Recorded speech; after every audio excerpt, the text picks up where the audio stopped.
So, in the chapter "The House on Mango Street," it says we didn't always live on Mango Street. We lived on Loomis, and Peeler, and Paulina, and these are all different places, and none of them were very good. They were all pretty shabby. Um, and however, each time they moved, a new person came to the scene.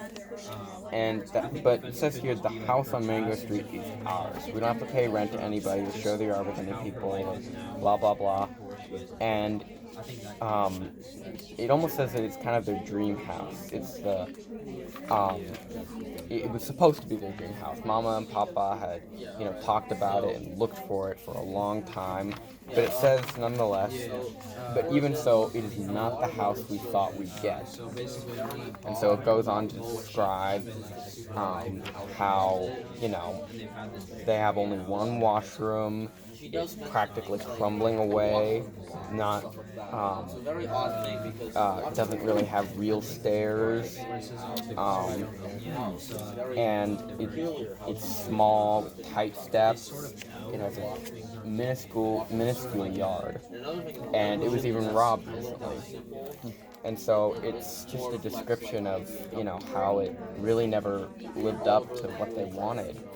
Not in the slightest. It was worse. And when the nun came by and said, you live there. It was like, you live there. Like, what is going? Like, that is such an awful place. Like, how could you live there? And so that was probably the culmination of all this. It was kind of, talking about the best, talking about, their previous homes, and they talked about what they wanted in their dream home and how Mango Street didn't live up to this at all. Until finally it culminated to you live there. And there is kind of just a symbol of how their lives, the best of their dreams, was a complete failure.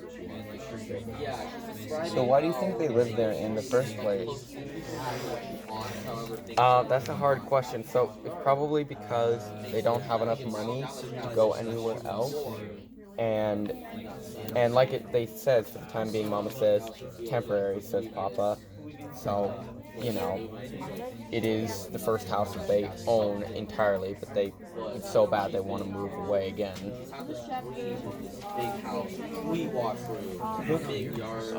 Ask a question. Ask a question. Why was she so critical of when she said there?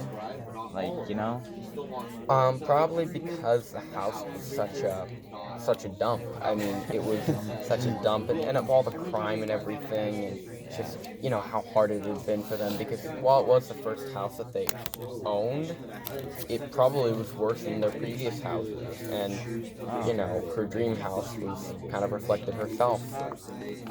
Okay. So why? Sorry, I just had the question in my brain, but I can't think of it again.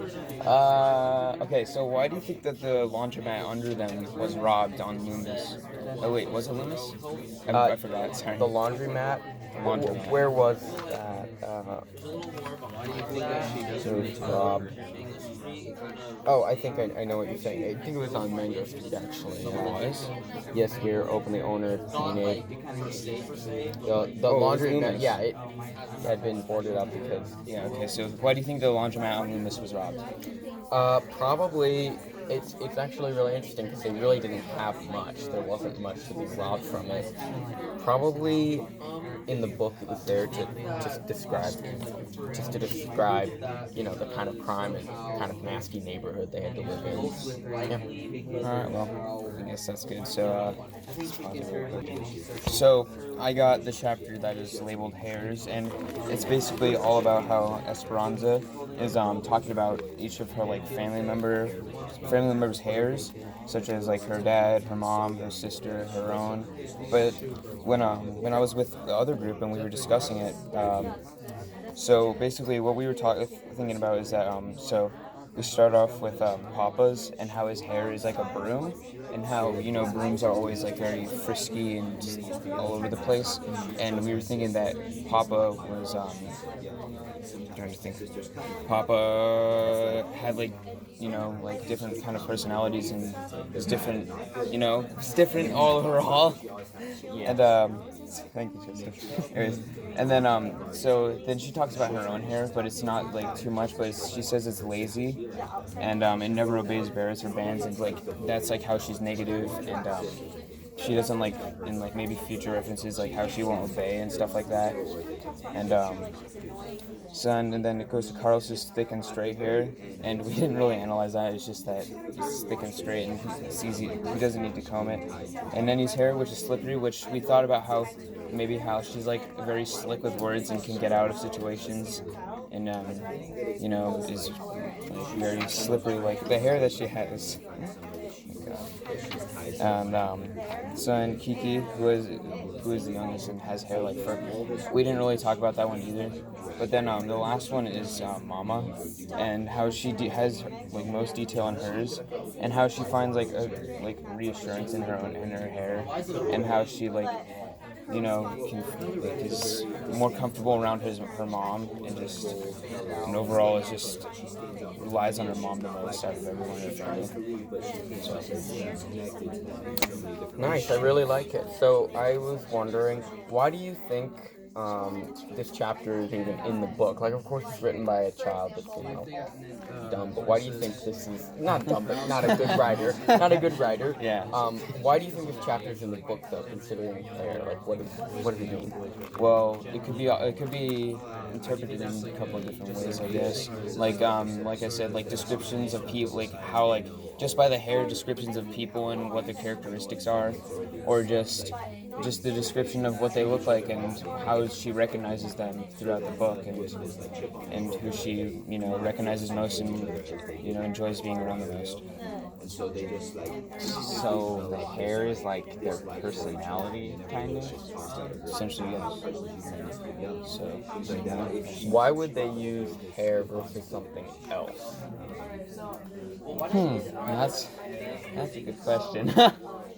Oh my god, that's a really good question actually. I'm not sure. I'm sorry. No, it's fine. No, that's a good question. I'm just not really good at answering questions. Like maybe it's because I don't know, because that hair is, no matter what, it's like an important part of a person. Like, I know like everything else is still important, but also like hair is kind of another key defining factor. Like, people with black hair, like, whenever you see a person with black hair walking across like the street, you think of them more as to be like a not as outgoing and like brighter person. So not like, compared to like a person with blonde hair. Or like brown hair, which those are more outgoing people and have more higher outlook on life, all that stuff. Oh god, that was horrible. All right, so this story is like boys and girls, and it's it's describing how like the boys and girls live in a separate world, like in a different like universe than what the girls live in, and like her brothers is an example of how they live in a different world, and then later she goes on and she says that her two brothers are like their best friends, but then her sister, like she is kind of like not regretting, but like disappointed that she got her as a sister, because she was like, you get what you get, and she felt like she could not be best friends with her like her two brothers were, and